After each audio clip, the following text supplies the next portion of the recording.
Hello, this is Socially Triggered. Today I'm going to look at Tim Pool's video, The Fight for Net Neutrality. This is actually a great video because it shows what most people are thinking when they think of net neutrality and the misconceptions that they have about net neutrality. I was actually going to make a video on net neutrality and try to explain it all and rebut a lot of the arguments that people have when they're pro net neutrality. But this video in a way sets me up very well, so I kind of want to use this video as a way to rebut the arguments for net neutrality and show you why net neutrality is such a bad idea. I like to say net neutrality sucks, and you'll understand once this video is done why net neutrality really does suck. So let's watch his video, and then I'll comment as I go through it to sort of rebut each argument he makes.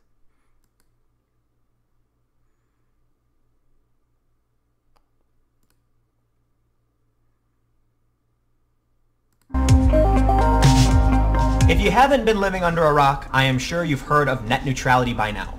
Almost every social media website is dominated by messages that are pro net neutrality. Basically, the entirety of Reddit right now are posts supporting net neutrality. So first, what is net neutrality? Well, it is a government regulation on internet service providers that makes them treat all data equally. That means whether you're surfing CNN or the Daily Stormer, that ISP has to deliver that information in the same capacity they would deliver any information. And in 2015, the FCC imposed rules solidifying net neutrality, as it were. Okay, so I'm going to pause him right there. What he just said is completely correct. What they actually did was they switched the rules that apply to the internet from Title I to Title II.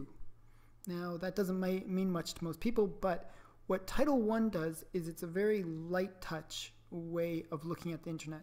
Very little government regulation. There is regulation, but it's light touch. So that means that they don't come in heavy-handed. They're not completely overseeing the web and forcing a huge amount of government regulations within the framework of the ISP, which is the Internet Service Provider.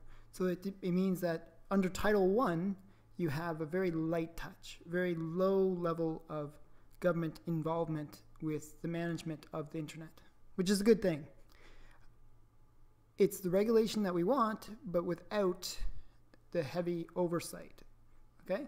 Now, what they did, though, was they went from Title I to Title II. Now, Title II is where net neutrality comes in. It basically says that the government has to go in heavy-handedly and monitor the internet, make sure that everything is equally provided in terms of access.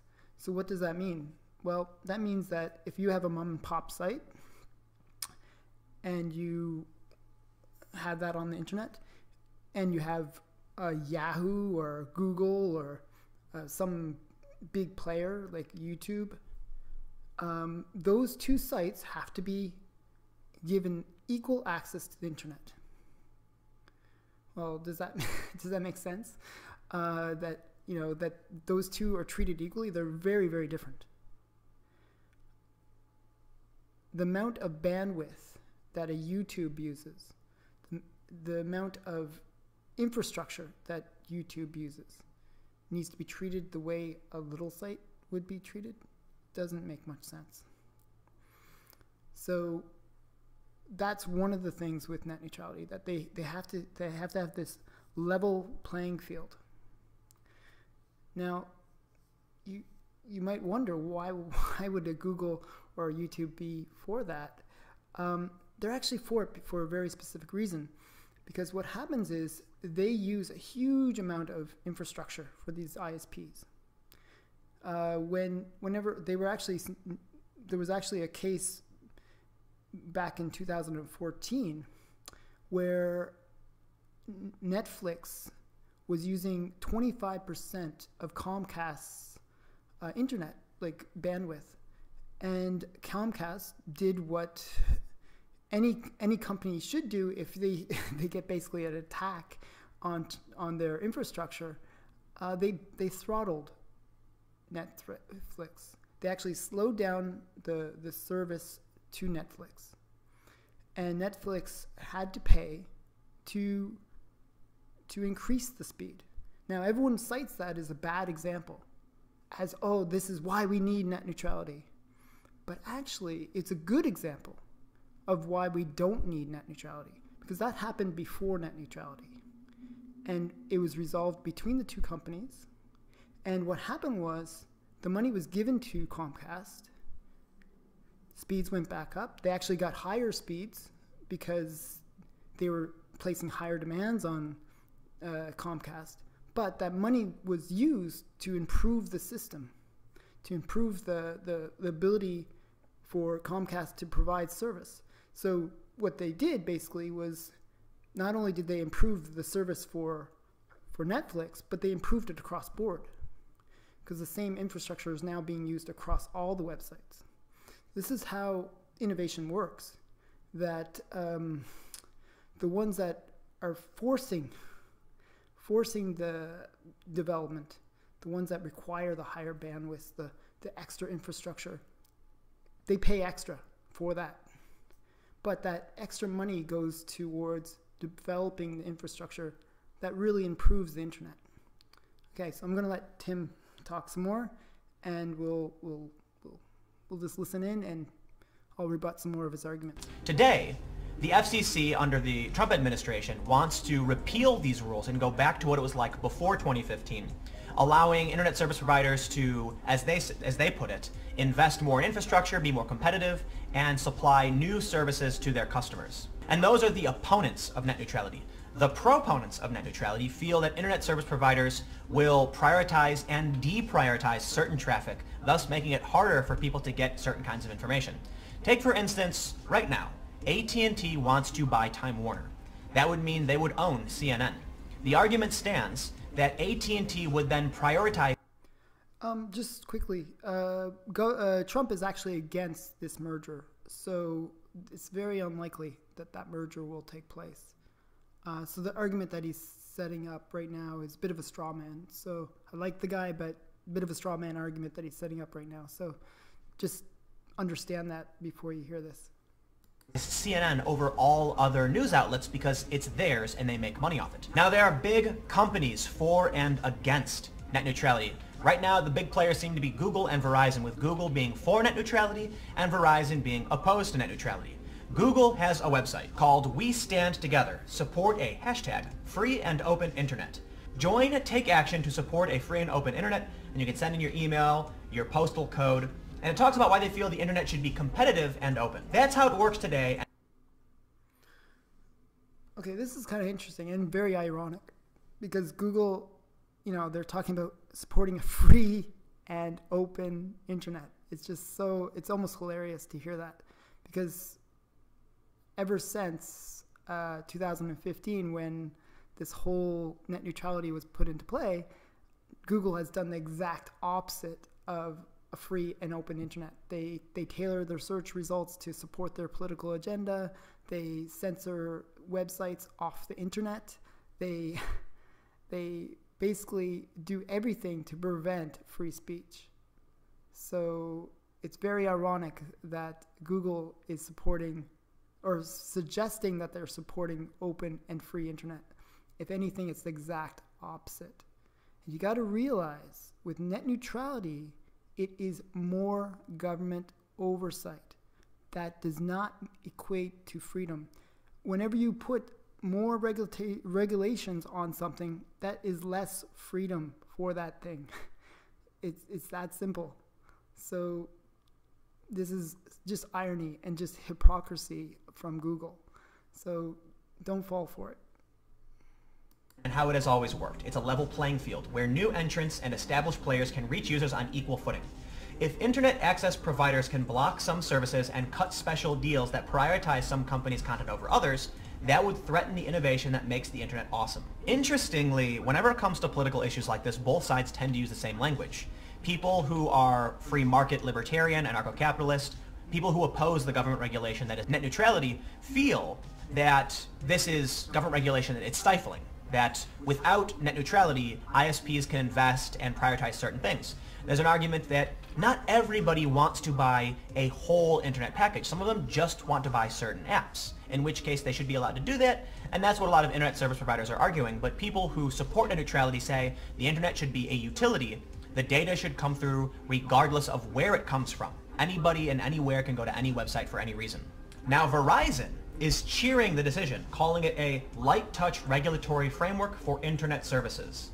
And the sentiments were echoed by Comcast, though the cable giant said it would continue to treat all websites equally, and this is according to the Washington Post, which, as many of you know, I'm not a big fan of, but these are just statements, so we'll take them for what they are. Now look, it's a really complicated issue. It's seriously complicated. It appears like most people are in favor of net neutrality, and I'm going to tell you right off the bat that I am as well.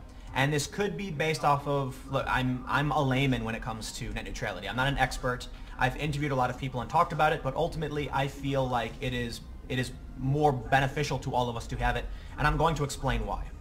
In Portugal, they do not have net neutrality, and this is what we're starting to see. Certain packages are being prioritized by Vodafone and by MEO.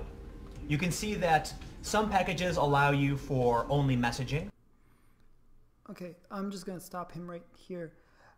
The interesting thing is, if you look at what they're suggesting in Portugal, and this was an example that's been memed across Twitter and across the internet, which is it's just kind of a funny thing, because if you look at Portugal, the actual speed in Portugal is about twice as fast as the average speed in the US. So the internet is much faster there. And at the same time, if you even look at the prices that they're showing in this meme, it's much cheaper. It's actually a lot cheaper than the US. The US pays the highest in the world for their internet. So this example only proves the point of why net neutrality is such a bad idea. Government regulation costs ISPs billions. They have to pass that cost on to the consumers. When you pass cost on to the consumers, that means things become more expensive. And anyone that knows anything about government knows that when governments get involved with things, they don't stay small and get smaller. They get bigger and bigger, and they cost more and more money for the companies to manage the actual government who is managing them. Business and government do not mix well. It is always an additional cost that somebody has to pick up, and it's us that's picking up that additional cost. So look at Portugal. It is a great example of why net neutrality is a really bad idea. Only social, only video, only music, email and cloud, and the MEO free services that they provide. And you can see in their plans, only the big players are featured in this social package, in this messaging package. It's hard to know exactly how this works and what these packages mean. Presumably, it means that if you pay your €4.99 per month, you will get access to these apps, up to 10 gigabytes of data. In which case, my question is, what about smaller social media platforms? What about platforms like Minds.com? Will that be included? Will that be blocked? How does this work? And interestingly enough, according to this Portuguese website, it says the advantages of this are, while these packages increase the monthly price, they can compensate customers who enjoy the apps associated with social networks as well as music. Basically saying your internet monthly plan is more expensive, but at least you get to use these services. So again, it's hard to know exactly what is the outcome of having these tiered access packages where you've got to pay for Netflix separately from social media. But now I'm going to explain why I am more likely to be in favor of net neutrality. I work in alternative media. I don't work for a big company anymore. I used to. I don't now. And that means a lot of the content I produce is not going to be from a large company that can afford to be included in these packages. So let's say you like a very particular small website, be it a nonprofit like ProPublica or some other alternative media website. Let's say wearechange.org from my friend Luke Rutkowski. Let's say you like going to We Are Change. Well, this is not a big website. They don't have a ton of money, but you might value the information they put out. I don't think off the bat any ISP is going to block access to We Are Change. But some people might only buy your standard ISP package, which gives you access to their properties. Let's say AT&T and Time Warner do merge. They're talking about this merger. And then AT&T comes to own CNN. A lot of people are going to say, I just need the basic internet package. I don't need anything fancy. I don't need any of these extra websites on the internet. Let me pay for what I want to pay for.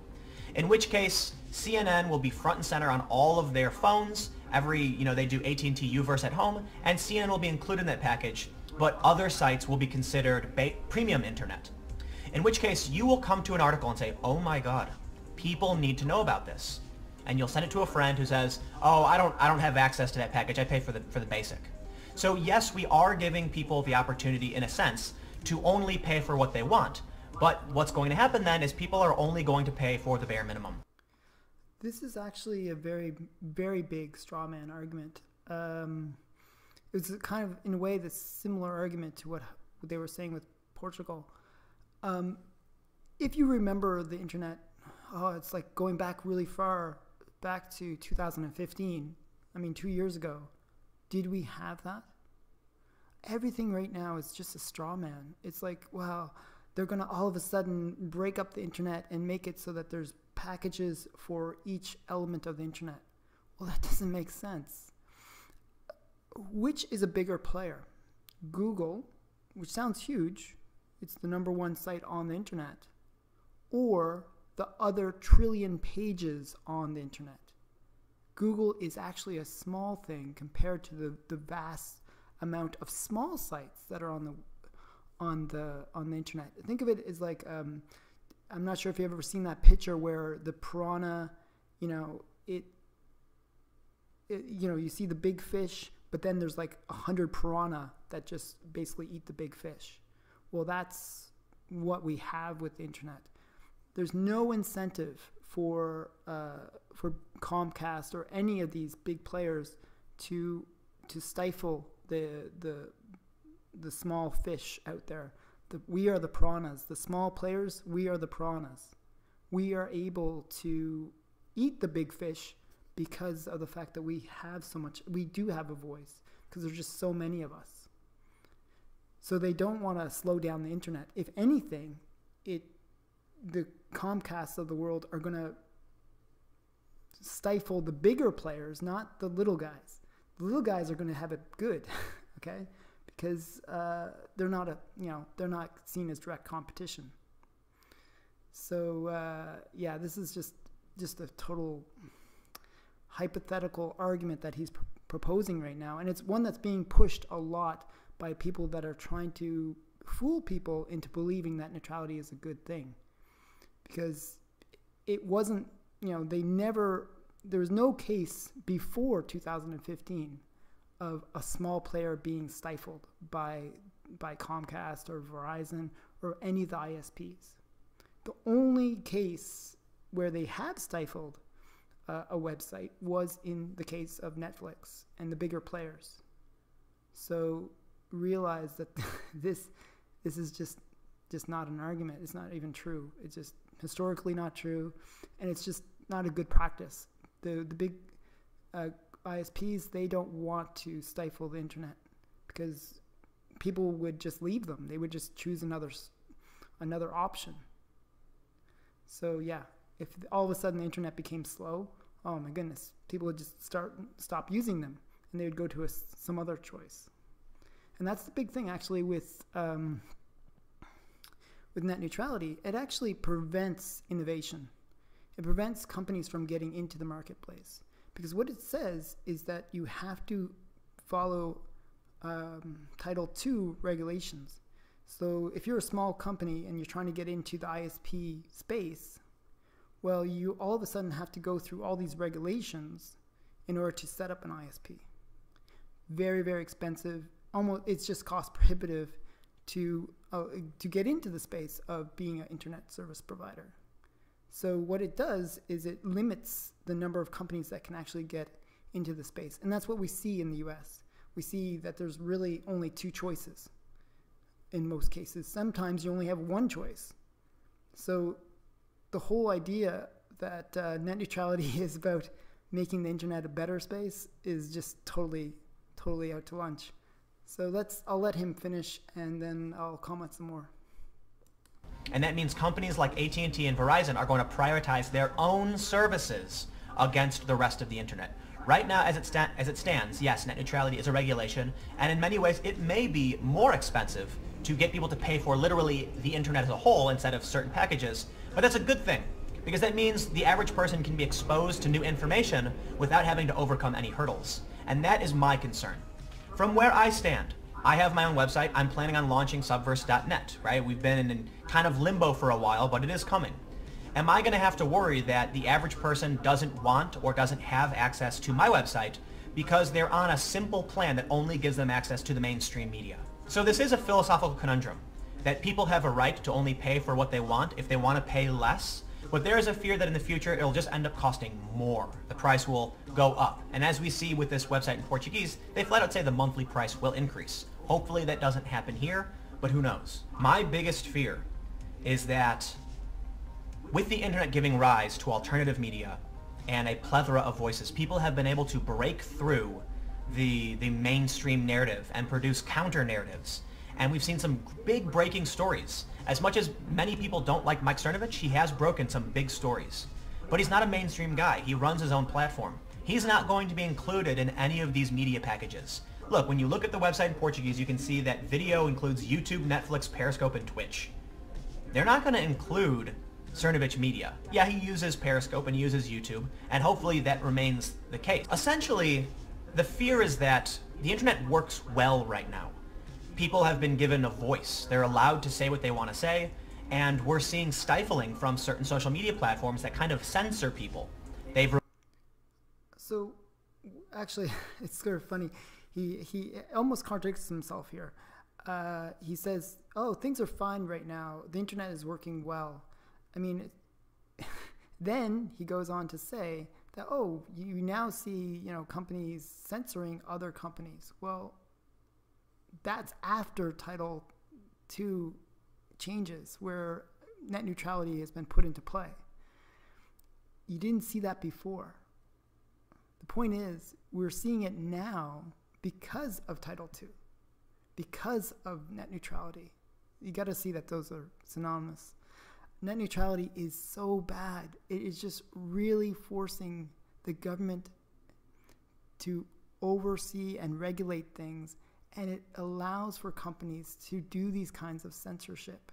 Because one of the sneaky things that they do with net neutrality is that they can actually punish the ISP if content is shared through its fast lanes or slow lanes or whatever lanes. They can actually punish them if that content is considered inappropriate or hate speech or whatever.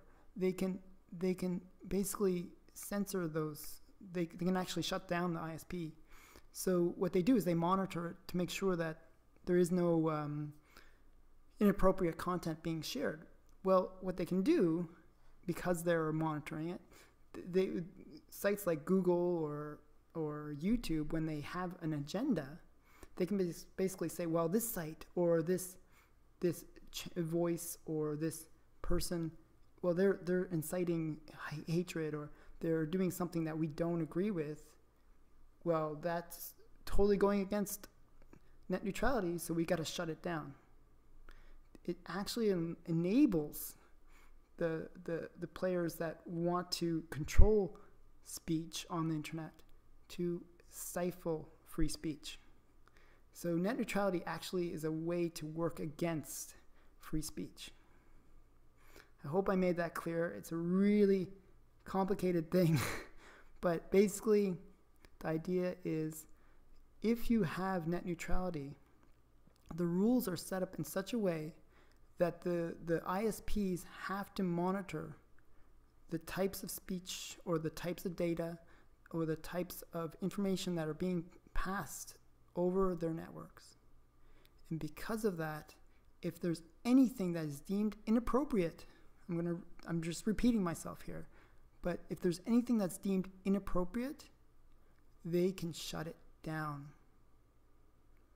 That is not free speech. That is the opposite of free speech. So net neutrality works against free speech. That's really important to understand. That is why we have to stand up and say, hey, we don't want net neutrality. It is a bad thing. Remove the blue check mark from people with unfavorable opinions while keeping blue check marks on known sexual predators.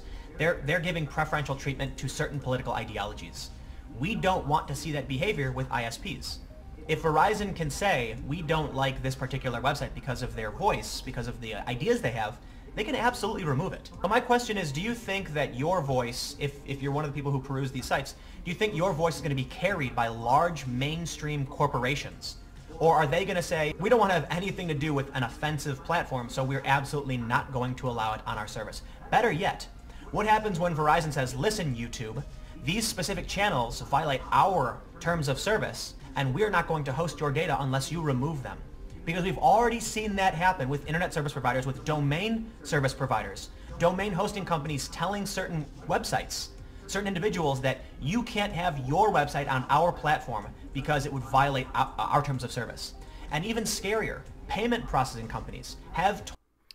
Just before he gets into the payment processors, he just reaffirmed what I just said. The exact thing that he just described is what has happened since net neutrality. They are using it to censor the internet. They are using it to shut down voices that they don't agree with. Net neutrality is a means to censoring the internet.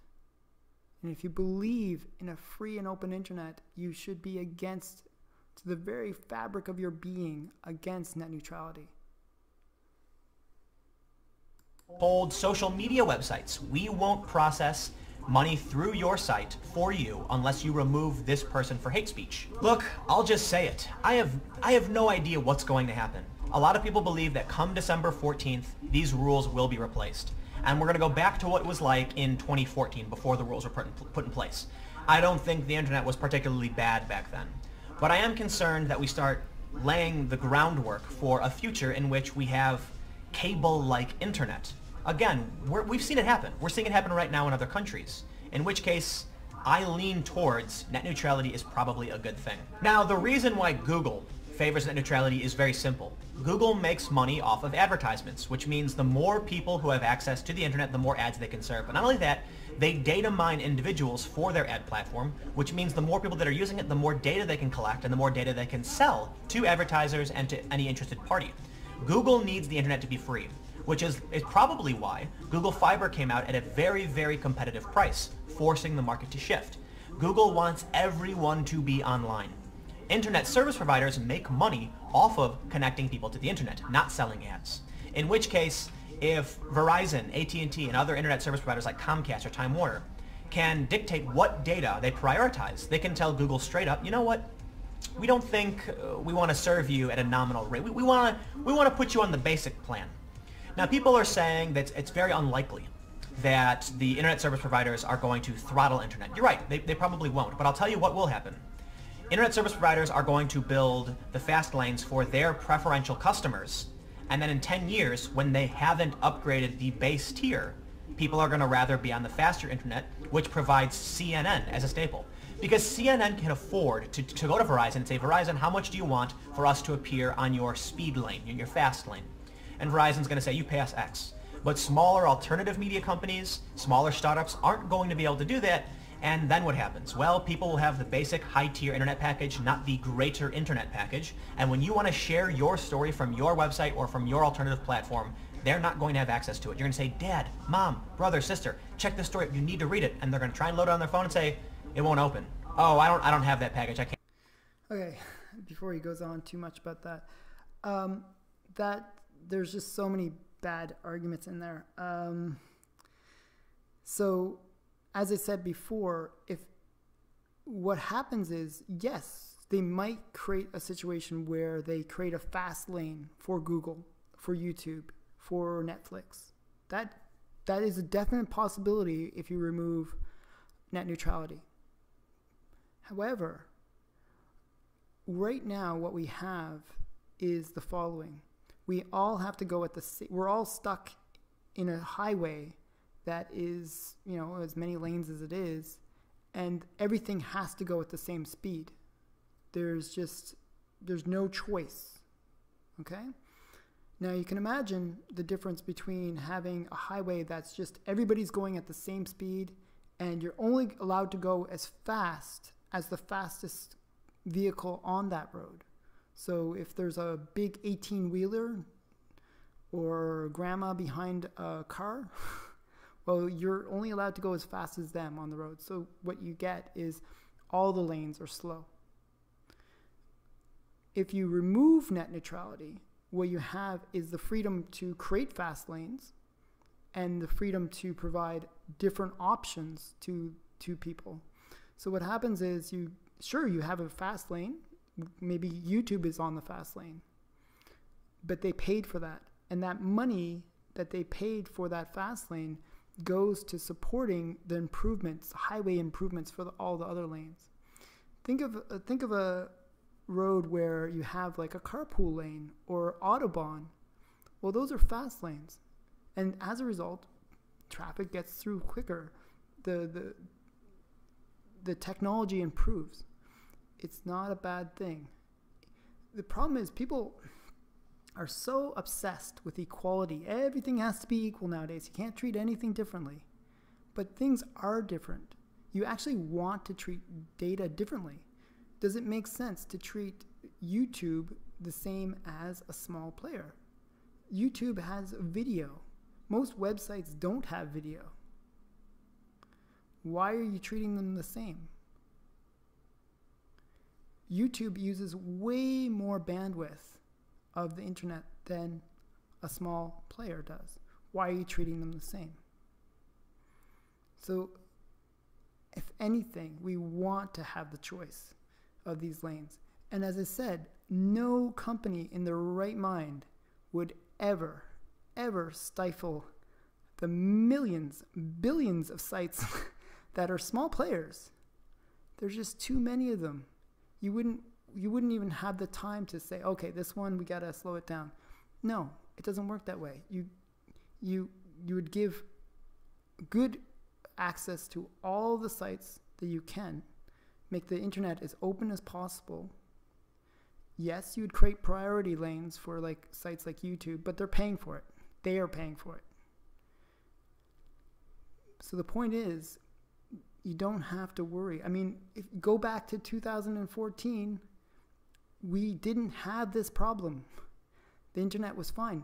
The US actually had one of the higher speeds of internet back in 2014. After the rules got put into play, US dropped to 20th in the world for internet speeds. This whole idea of net neutrality is just a bad idea. It's stifling the internet. So don't be fooled. I'm going to stop the video here. He goes on to say a few more things. Really just sums up his ignorance about the topic. I don't need to show you that. You can watch his full video. I'll leave a link in the description below. I want your feedback though, and I would like to hopefully bring this debate to a head where we can sort of say, hey, look, net neutrality is really bad. If you have arguments that say that it's good, well, show me those arguments. The easiest way to understand net neutrality is to think of it as communism, where everybody's treated equally. Sure, great. Everybody's treated equally, and everybody is given equal access to bad services. Or, without net neutrality, you have what is capitalism, which is the best system that we have in place, where companies are free to take risks and improve their technology. They're forced to improve their technology to stay competitive. And we have rapid development of the internet. We have faster speeds, lower prices. Things are better when you allow the market to determine what people want or what people will use. If you believe in meritocracy, you don't want net neutrality. If you believe in pro-capitalism, you don't want net neutrality. But if you're a socialist or a communist, well, yeah, net neutrality is your thing. Because that's basically what it is. It's more government involvement, and you're paying the cost for that. This has been Socially Triggered. I hope that you see my point, and I hope you also become advocates against net neutrality, because it is such a bad idea. It is just painfully bad. Yeah, I'm going to leave it there. Please comment, like, subscribe, all that wonderful stuff. Talk to you later.